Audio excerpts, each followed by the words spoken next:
श्री राम जय राम। भज दीन बंधु दिनेश दानव दैत्यवंश निकंदनम। रघुनंद आनंद कंद कौशल चंद दशरथ नंदनम। सिर मुकुट कुंडल तिलक चारु उदारु अंग विभूषणम। आजानुभुज शर चाप धर संग्राम जित खर दूषणम। श्री राम जय राम। श्री राम जय राम। इतवदिति तुलसीदास शंकर शेष मुनि मनरंजनम। मम हृदय कंच निवास कुरु कामादिखल दल गंजनम। मन जाहे राज्यो मिलहि सावर सहज सुंदर सावरो। करुणा निदान सुजान सीलु सनेहु जानत रावरो। एहि भांति गौरी असीस सुनसिय सहित हिय हर्षियले। तुलसी भवानी ही पूज पुनि पुनि मुदित मन मंदिर चले। श्री राम जय राम। श्री राम जय राम।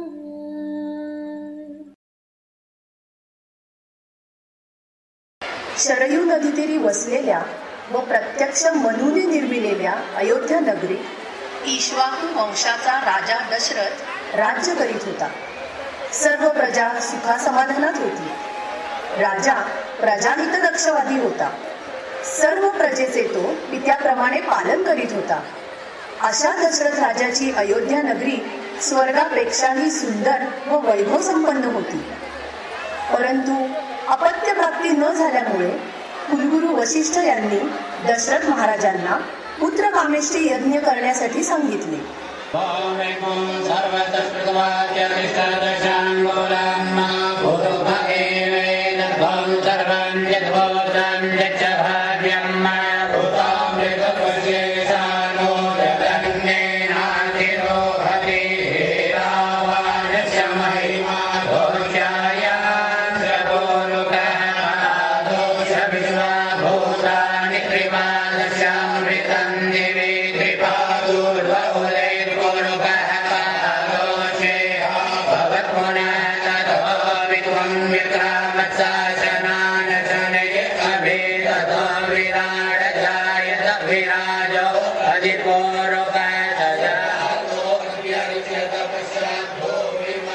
ऋषी शृंगी यांनी यज्ञ केले. यज्ञ संपन्न होताच यज्ञकुंडातील अग्नीतून एक दिव्य तेजस्वी महापुरुष चांदीचे पात्र हातात घेऊन प्रकट झाला आणि सांगू लागला, हे राजन, या पात्रातील खीर भक्षण केल्याने तुझ्या तीनही राणींना पुत्र प्राप्ती होईल.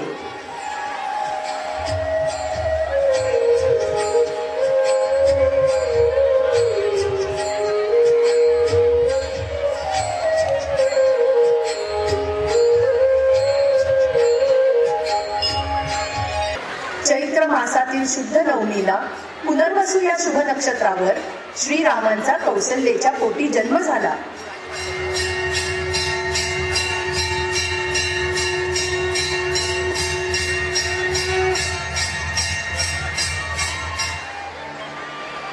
सारी अयोध्या नगरी आनंदाने नाचू लागली.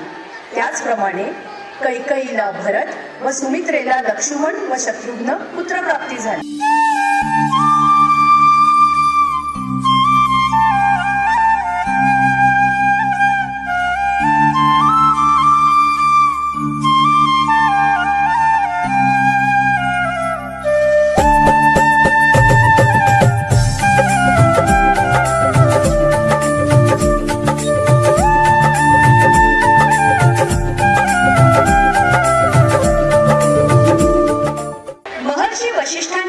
मार्गदर्शनाखाली 4ही राजपुत्रांचे शिक्षण सुरू झाले.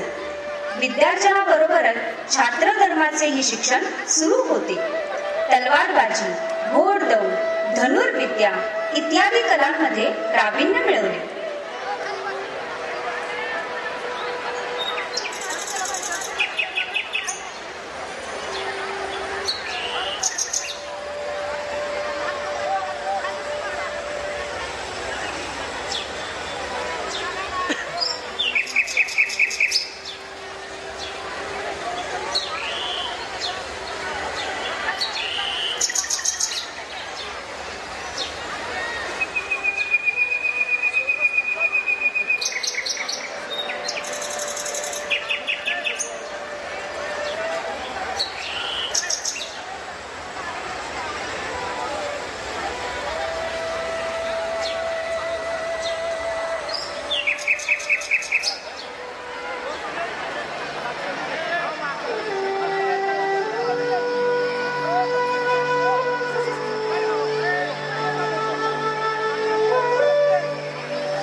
तरुण सद्गुणी सुंदर सुपुत्रांना पाहून राजाला आनंद होत असे.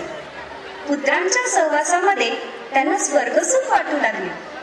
एके दिवशी महर्षी विश्वामित्र दशरथांच्या दरबारी आले. सृष्टीच्या रक्षणासाठी आयोजलेल्या यज्ञाचे राक्षसांपासून रक्षण करण्यासाठी श्रीरामास पाठविण्यास सांगितले. ऋषी विश्वामित्र श्रीराम व लक्ष्मणाला अरण्यात घेऊन गेले. तेथे त्यांनी दिव्य अस्त्र शस्त्रांची माहिती देऊन त्यांचे मंत्रजाप त्र्यंबकैर्यजामहे सुगंधिं पुष्टिवर्धनम् उर्वारुकमिव बन्धनान् मृत्योर्मुक्षीयमामृतात् यो रुद्रो अग्नव्यो अप्सुय ओषधीषु यो रुद्रो विश्वाभुवना विवेश तस्मै रुद्राय नमो अस्तु.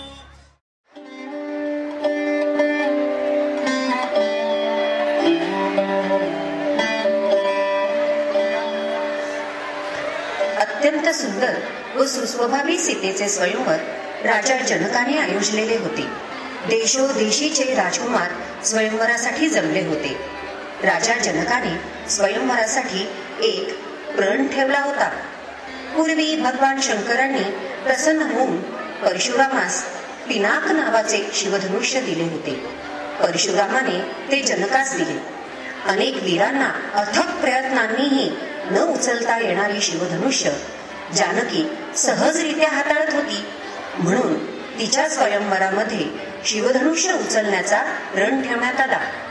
विश्वामित्रांनी श्रीरामाला आज्ञा केली, जे धनुष्य मोठमोठ्या बलाढ्यांनी उचलले नाही ते या सुकुमारास कसे बरे उचलेल अशी शंका उपस्थितांच्या मनात आली.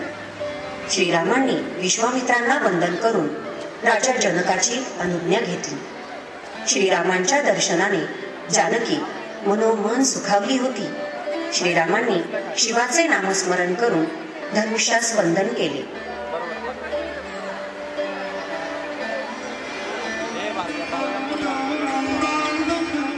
काय घडणार काय घडणार काय घडणार या उत्सुकतेपोटी सारा दरबार ते दृश्य पाहत होता. पाहता पाहता श्रीरामांनी अगदी सहजरित्या ते शिवधनुष्य उचलले आणि त्याला प्रत्यंचा लावताना ते भंग पावले. सीतेने श्रीरामांच्या गळ्यात स्वयं, जनकराजाने आपली दुसरी कन्या उर्मिला ही लक्ष्मणास व कृषध्वज या आपल्या कनिष्ठ बंधूंच्या 2 कन्या मांडवीने भरतास व श्रुतकीर्तीने शत्रुघ्नास वरले. सिर मुकुट कुंडल तिलक चारु उदारु अंग विभूषणम आजानुभुज शर चाप धर संग्राम जिते खर दूषणम. श्रीराम जय राम श्रीराम जय राम. इतवदिति तुलसीदास शंकर शेष मुनि मनरंजनम मम हृदय कंच निवास कुरु कामादिखल तल गंचनम. मन जाहे राज्यो मिले ही सावर सह सहज सुंदर सावरो, करुणा निदान सुजान सीलु स्नेहु जानत रावरो। एहि भांति गौरी असीस सुनसिय, सहित हिय हर्षियली। तुलसी भवानी पूज पुनि पुनि, मुदित मन मंदिर चली। श्री राम जय राम, श्री राम जय राम।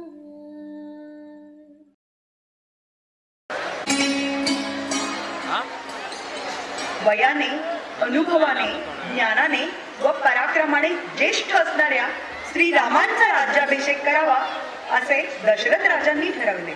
सगळीकडे आनंदी आनंद.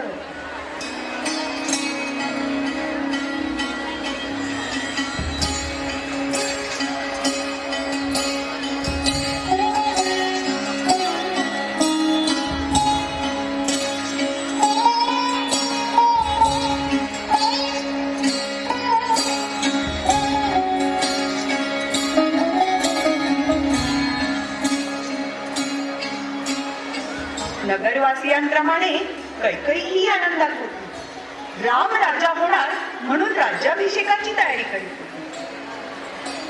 तिची दासी मंथरा मात्र फारच अस्वस्थ झाली. मंथरेचा कैकेयी व भरतावर विशेष जीव होता. लहानपणापासूनच मंथरेचा देखील कैकेयीवर फार प्रभाव होता. ती कैकेयीकडे येऊन म्हणाली, आपल्या दुर्भाग्याचा आनंदोत्सव साजरा करते आहेस का तू? मंथरे, हे काय बोलत आहेस? माझा लाडका राम राजा होणार. काहीच कसे समजत नाही तुला. दशरथ राजांनी कट केला.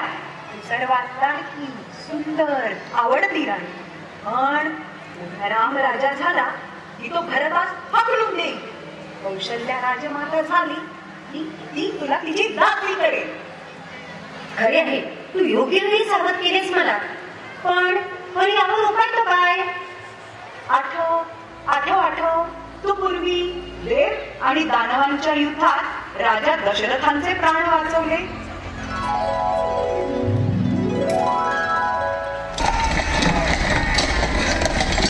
त्यावेळी राजा दशरथांनी दिलेले 2 वर अजून बाकी आहेत. पहिल्या वराने भरतास राज्याभिषेक व दुसऱ्या वराने रामास 14 वर्ष वनवास मान. कैकेयीने राजा दशरथाकडे जीव घेण्यावर मागितला. दशरथाने कैकेयीस खूप समजावले, परंतु कैकेयी मात्र ऐकायला तयार नव्हती. दुष्ट मंथरेने ही गोष्ट रामापर्यंत पोहोचवली. पितृवचन पूर्ण करण्यासाठी राम पत्नीसह 14 वर्षे वनवासात जाण्यास निघाले. बंधू लक्ष्मणाने श्रीरामांसह जाण्यासाठी हट्ट केला. आतापर्यंत आनंदात असणारी नगरी शोक सागरात बुडाली. सारी अयोध्या नगरी रामासोबत शरयू नदी तीरी आली व विनंती करू लागली, क्या कभी अंबर से सूर्य बिछड़ता है, क्या कभी बिन बाती दीपक जलता है. नागेश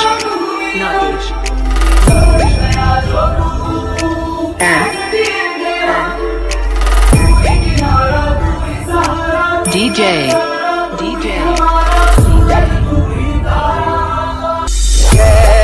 क्या कभी अंबर से सूर्य बिछड़ता है, क्या कभी बिन बाती दीपक जलता है. नागेश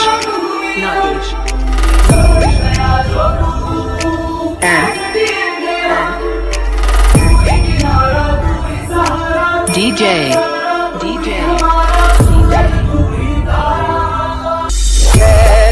क्या कभी अंबर से सूर्य बिछड़ता है, क्या कभी बिन बाती दीपक जलता है. नागेश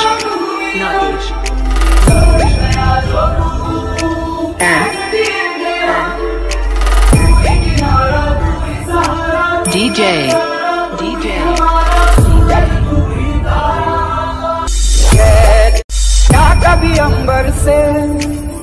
सूर्य बिछड़ता है क्या कभी बिन बाती दीपक जलता है। नागेश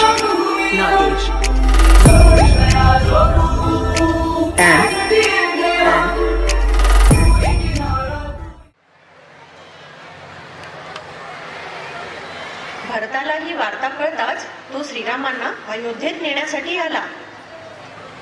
प्रिय भरत, पितृवचनासाठीच मी वनात आलो. पण दादा, तुमचे नाव घेत घेत पिताश्रींनी अखेरचा श्वास घेतला. आपण अयोध्येस परत यावं. भरतास समजावून श्रीराम ऋषी वाल्मिकी यांच्या मार्गदर्शनाप्रमाणे चित्रकूट पर्वतावर तपसाधना करण्यासाठी आले व तेथे ते 11.5 वर्ष राहिले. काळ पुढे पुढे सरकत होता.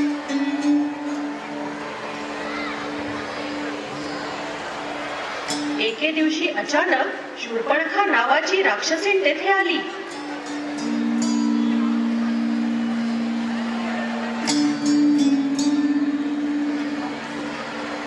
मदनाप्रमाणे कांती असणारे हे सुकुमार कोण आहेत बरे? यापैकी एका राजगुंड तरुणाशी माझा विवाह झाला पाहिजे. मी त्रैलोक्य सुंदरी आहे.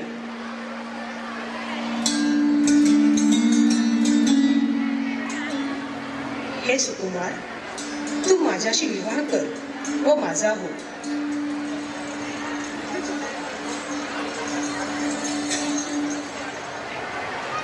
देवी, आपण कोण आहात हे मज ठाऊक नाही, परंतु माझा विवाह झाला असून मी एकपत्नी व्रत धारण केलेले आहे. माझी भार्या सीता मला प्राणापेक्षाही प्रिय आहे. देवी, मला क्षमा करा. हे सुकुमार, तू माझ्यासारख्या त्रैलोक्य सुंदरीचा पती होशील?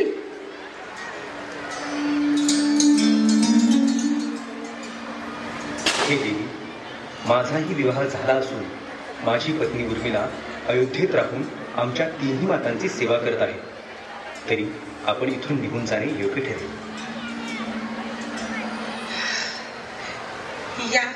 या सीतेमुळे तुम्ही माझा स्वीकार करीत नाहीत ना? मी हिलाच खाऊन टाकते, म्हणजे आपल्या विवाहात कुठलाच अडथळा येणार नाही.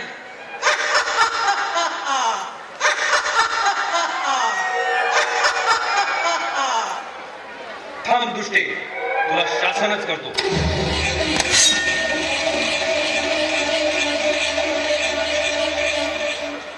पंचवटीमध्ये विद्रूप केलेली शूर्पणखा ओरडत ओरडत आपला भाऊ रावणाकडे आली. पण शिव आराधनेमध्ये मग्न असतात.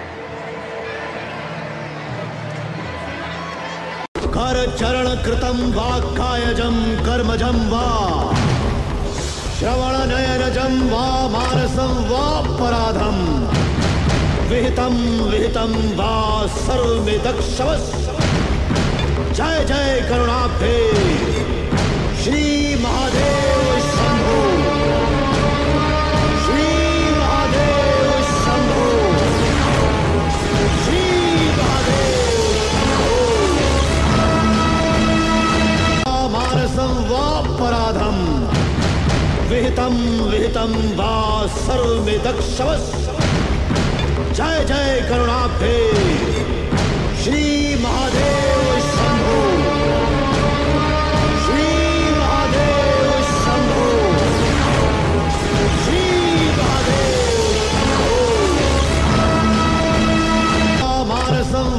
पराधम विहितं विहितं वा सर्वमेतक्षवस्. जय जय करुणाब्धे श्री महादेव शंभो. श्री महादेव शंभो. श्री महादेव शंभो. मानसं वा पराधम विहितं विहितं वा सर्वमेतक्षवस्. जय जय करुणाब्धे श्री महादेव शंभो. श्री महादेव शंभो. श्री महादेव शंभो. मानसं वा पराधम विहितम विहितम वा सर्वे दक्षवस्। जय जय करुणाब्धे श्री महादेव शंभो, श्री महादेव शंभो, श्री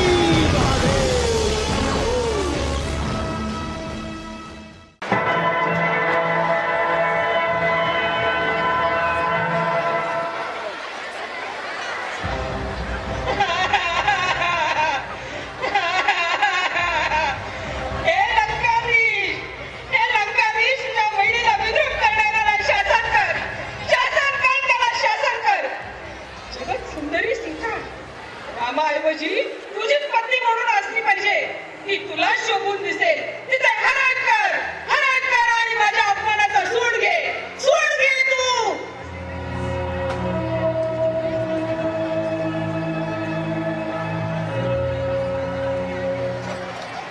शूर्पणखा, तिने रामास सूड घेण्यास सांगितले खरे, पण हे व्हावे कसे?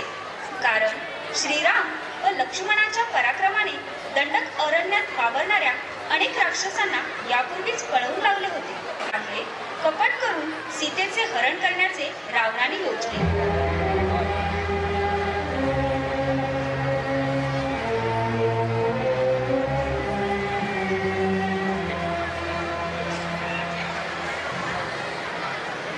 रावणाच्या आज्ञेवरून मारीच राक्षसाने सुवर्ण मृगाचे रूप धारण केले व वनात सीता पर्णकुटीजवळ वेलीवरील फुले तोडत असताना तिच्या समोर आला. सुंदर सुवर्ण मृगाचे मनोहर रूप पाहून सीतेला त्याचा मोह झाला. तिने रामाकडे हट्ट धरला.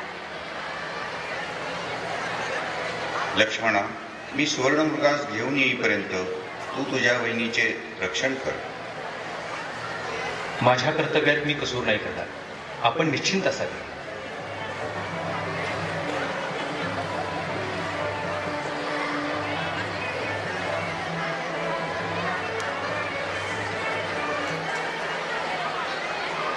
हरिण रूपी मारीच राक्षस श्रीरामांना मुद्दाम पर्णकुटीपासून लांब घेऊन गेला. सीता व लक्ष्मण श्रीरामांची वाट पाहत होते. श्रीरामाने बाण मारला असता मारीच राक्षस मूळ रूपात आला व मोठमोठ्याने ओरडू लागला. लक्ष्मणा घात झाला, लक्ष्मणा धाव धाव, लक्ष्मणा घात झाला, लक्ष्मणा धाव धाव. लक्ष्मण भाऊजी, त्वरित धावत जा. श्रीरामांना तुमची मदत हवी आहे. माते, मला प्रभू रामचंद्राच्या पराक्रमाची पूर्ण कल्पना आहे. आश्रम सोडून मी जाणार नाही. लक्ष्मणा घात झाला, लक्ष्मणा धाव धाव. श्रीराम मदतीसाठी धावा करत आहेत. लक्ष्मण भाऊजी, तुम्ही त्वरित अरण्यात जा, ही माझी आज्ञा आहे. ठीक आहे माते, पण कोणत्याही परिस्थितीत मी आखलेल्या या रेषेच्या बाहेर येऊ नका.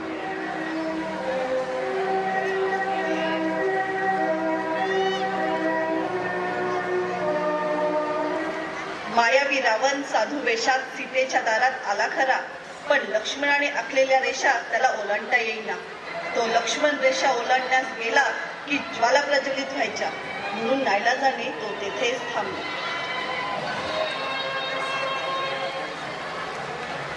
ओम भवती भिक्षा न देहि, ओम भवती भिक्षा न देहि. हे देवी, अतिथीला भिक्षा घाल.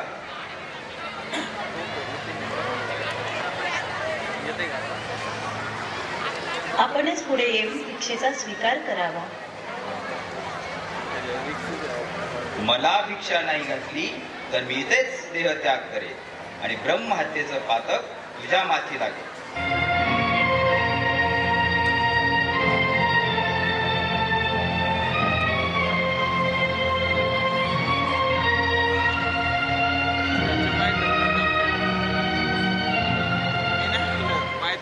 हे ऐकताच आपल्या दारातून कोणीही अतिथी जाऊ नये यासाठी सीतेने लक्ष्मण रेषा ओलांडली. इतक्यात रावणाने मूळ रूप धारण केले.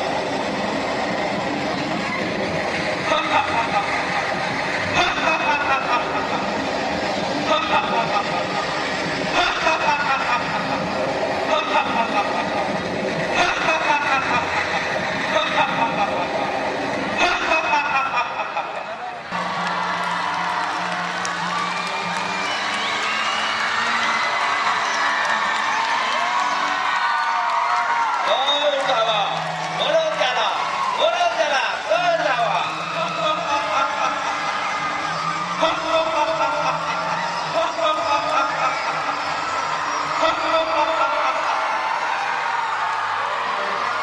मार्गात जटायू पक्षाने विरोध केला, सामना केला, पण महाबली रावणाने जटायूच्या पोटी त्यास भयंकर जखमी केले. रक्त उमाळ अवस्थेत जटायू खाली पडला.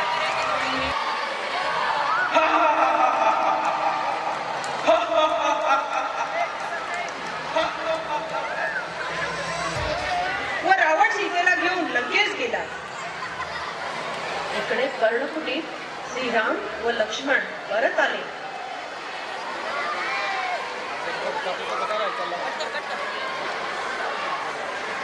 व सीतेला शोधू लागले.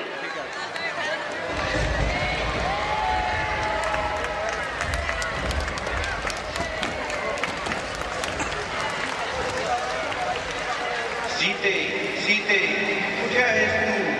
हे नद्यांनो, पर्वतांनो, मला सांगा, माझी सीता कुठे गेली? सीते सीते सीते सीते कुठे आहेस तू? सीतेने टाकलेल्या तिच्या आभूषणाचा माग घेत घेत ते दक्षिण दिशेला चालू लागले. तेथेच त्यांची जटायूशी भेट झाली. श्रीराम श्रीराम श्रीराम. प्रभू,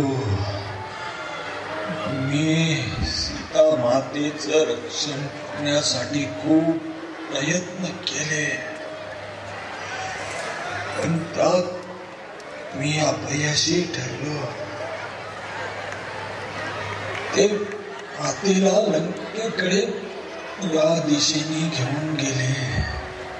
मार्गात शबरी नावाची वृद्ध भिल्ल स्त्री प्रभू रामचंद्रांच्या भेटीची वाट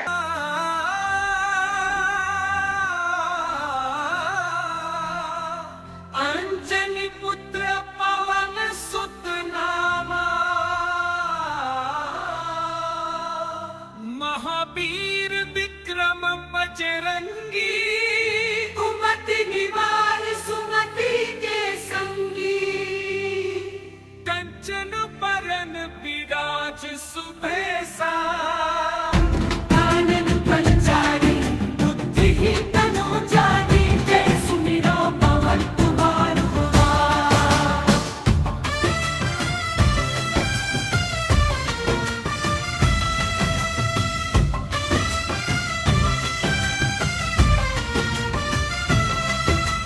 श्री गुरु चरण सरोज रजनु मुकुर सुखारी, वरनो रघुबर विमल जसु जो दायक फलचारी, बुद्धिहीन तनु जानिके सुमिरो पवन कुमार बल बुद्धि विद्या. सीतेचा शोध घेता घेता श्रीराम व लक्ष्मण ऋषीमुख पर्वताच्या परिसरात आले. तेथे जामवंत, सुग्रीव, मारुती या वानर श्रेष्ठांची त्यांची भेट झाली. प्रभू रामांना भेटून हनुमंताला खूप आनंद झाला. सीतेला शोधत नल, नील, जामवंत व वानर युवराज अंगदसह हनुमंत हे सारे समुद्र तीरापर्यंत येऊन पोहोचले.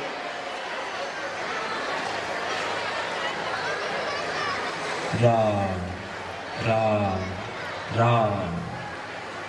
सीता मातेला शोधून दाखवू अशी आपण प्रतिज्ञा तर केली, पण समोर हा अथांग सागर पसरलेला, शोध करायचा तरी कसा? प्रत्यक्ष ब्रह्माचे मानसपुत्र जामवंत तिथे असताना हा प्रश्न पडायलाच नको होता. जामवंताने हनुमंताला संबोधित करत, हे वीर हनुमंता, या अथांग सिंधूला ओलांडून लंकेला जाण्याचे सामर्थ्य केवळ तुझ्यातच आहे. तुझी शक्ती जागृत कर, तू ती आठव. श्री गुरु चरण सरोज रजनु मुकुर सुखारी, वरनो रघुबर विमल जसु जो दायक फलचारी, बुद्धिहीन तनु जानिके सुमिरो पवन कुमार बल बुद्धि विद्या देहु मोहि हरहु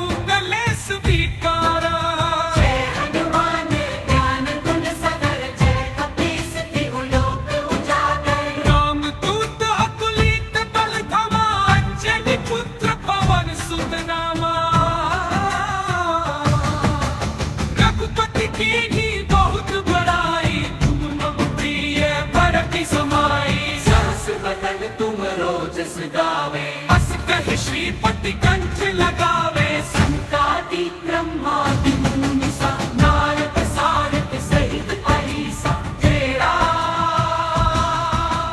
जब कुबेर बिद पाए जहाँ ते, कभी को बिद कही सके कहाँ ते। जब कुबेर बिद पाए जहाँ ते, कभी को बिद कही सके कहाँ ते। कंचन वरन विराज सुबेसा, कानन कुंडल कुंचित केसा। हाथ वजह परिधा विराज।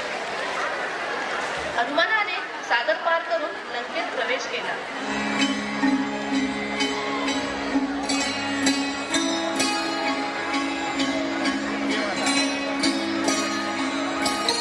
तेथे अशोकवनात राक्षसींच्या पहाऱ्यात सीता रामनामाचा जप करीत होती.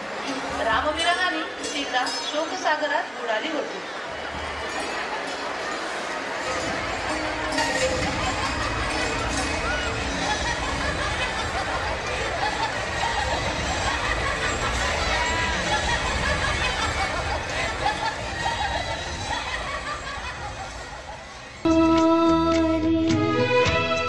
सीता तुम्हारी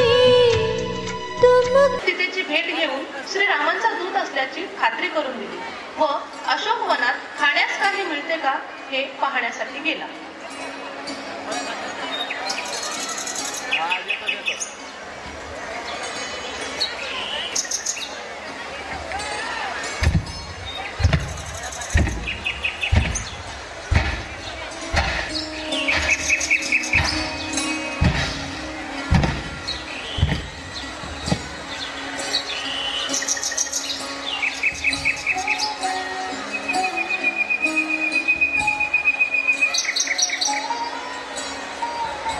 सावध झालेले राक्षसगण मारुतीला पकडण्यास येतात. त्याने अशोकवन उद्ध्वस्त केले. रावण पुत्र मेघनाथने मारुतीवर ब्रह्मास्त्राचा प्रयोग करतात. ब्रह्मास्त्राचा आदर करीत स्वतःला मारुतीने बंदिस्त करून घेतले. रावणाने शिक्षा म्हणून मारुतीच्या शेपटीला आग लावली.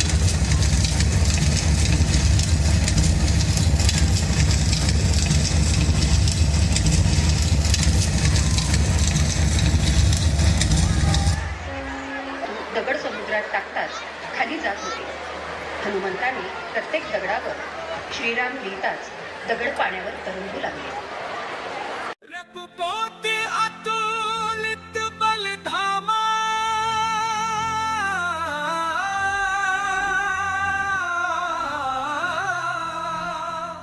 अंजनी पुत्र पवन सुत नामा।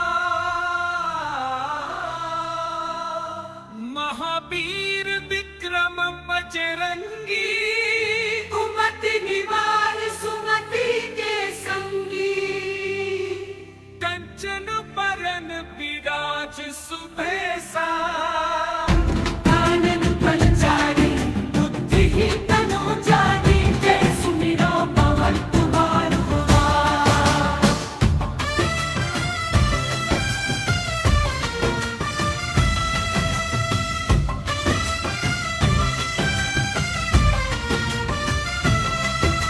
श्री गुरु चरण सरोज रजनु मुकुर सुधारी। वरनो रघुबर विमल जसु जो दायक फलचारी। बुद्धिहीन तनु जानिके, सुमिरो पवन कुमार बल। बल बुद्धि विद्या देहु मोहि, हरहु कलेश विकारा। जय हनुमान ज्ञान गुण सागर, जय कपीस तिहु लोक उजागर। राम दूत अतुलित बल धामा, अंजनी पुत्र पवन सुत नामा। रघुपति कीनी बहुत बड़ाई, तुम मम प्रिय भरती समाई। सहस बदन तुम रोजस गावे, अस कह श्रीपति कंठ लगावे। संतादि ब्रह्मादि मुनीसा, नारद सारद सहित अहिसा। तेरा जब कुबेर बिद पाए जहाँ ते। महर्षी अगस्त्य ऋषींनी श्रीराम एक तेजस्वी बाण दिला होता. तो तेजस्वी बाण श्रीरामांनी रावणाच्या दिशेने सोडला.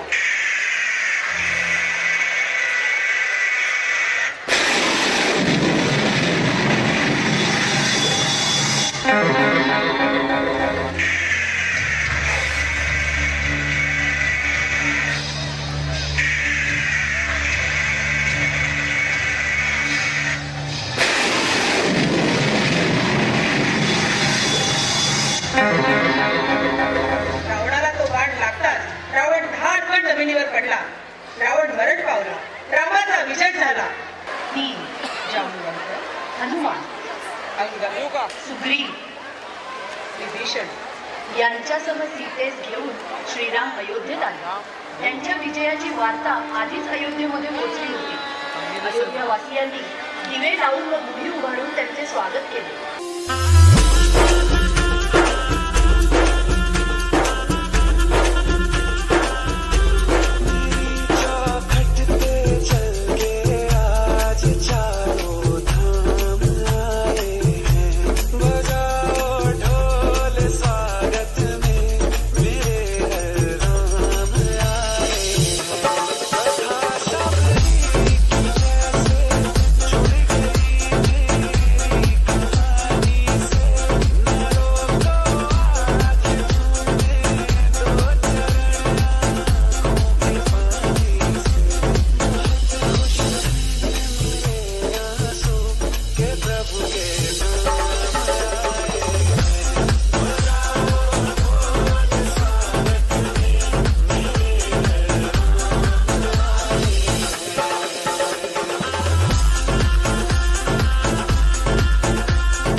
सृष्टि के कण कण से पूछो